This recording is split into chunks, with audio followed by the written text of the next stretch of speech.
পেশি শক্তি এবং অস্ত্রের ভয় কেউ দেখাতে আসবেন না। বাংলাদেশ জামাত ইসলামী জনগণকে নিয়ে 17 বছর লড়াই করেছে। আমরা আমাদের ইনমেচিউর কোন ইলেকশন চাই না। একটা ম্যাচিউর ইলেকশনের জন্য যদি আরো ধৈর্য ধরতে হয়, ধৈর্য ধরবো, কিন্তু ইনমেচিউর কোন ইলেকশন জাতি গ্রহণ করবে।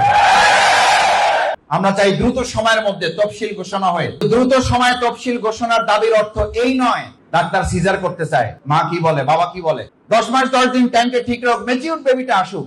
আপনারা তাড়াহুড়ো করেন না, তাড়াহুড়ো করে একটা ইমেচিউর বেবি আমি নিতে।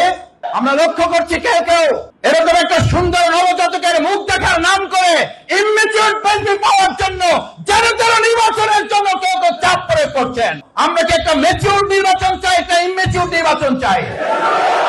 আমরা কি লেভেল প্লেইং ফিল্ড চাই, নাকি আমরা প্রভাব বিস্তার চাই? সেই লেভেল প্লেইং ফিল্ড কি এখনো তৈরি হয়েছে? গোপালগঞ্জের ঘটনা আমরা কেন নিয়ন্ত্রণ করতে ব্যর্থ হয়েছি?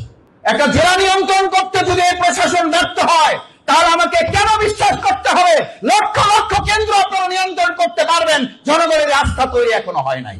আমি এখানে ঢোকার সময় আসতে আসতে আমাকে 2 জন কানে বলেছেন, মাসুদ ভাই শক্ত করে এটা বলবেন, আমাদের এলাকায় কিন্তু অলরেডি পেশি শক্তি ব্যবহার শুরু হয়ে গেছে। আমাদের এলাকাগুলোতে অলরেডি অস্ত্রের প্রদর্শনী শুরু হয়ে গেছে। পেশি শক্তির আমলে যারা অস্ত্র ব্যবহার করত, কেউ কেউ তাদের সাথে কাঁধে কাঁধ মিলিয়ে সেই অস্ত্র প্রদর্শনী করে আমাদের ভয়ভীতি দেখানো কেউ কেউ সাহস করছেন।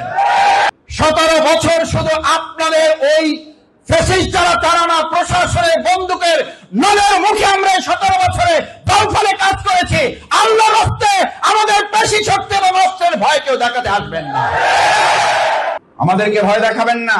আমাদের আমিরে জামাত খুব সুন্দর করে বলেন, ভদ্র ব্যবহার করবেন, আমরা আপনাদের সাথে ভালো ব্যবহার করব।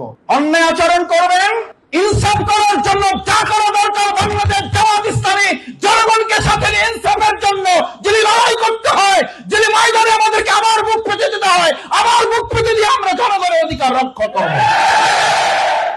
একটা কেন্দ্র শুধু নয়, একজন ভোটারের অধিকার ভোট দিয়ে কাউকে সিনেমিনে খেলতে দেওয়া হবে না। জামাত ইসলামী ক্ষমতায় যাওয়ার জন্য রাজনীতি করে না, জামাত ইসলামী ইসলামকে ক্ষমতায় নেওয়ার জন্য আন্দোলন করে। ওই ইসলামকে ক্ষমতায় নেওয়ার জন্য ব্যক্তি কোনদিন দায়িত্ব পালন না করলেও আল্লাহ তাআলা ইসলামকে ক্ষমতায় নেওয়ার জন্য যথেষ্ট কিনা।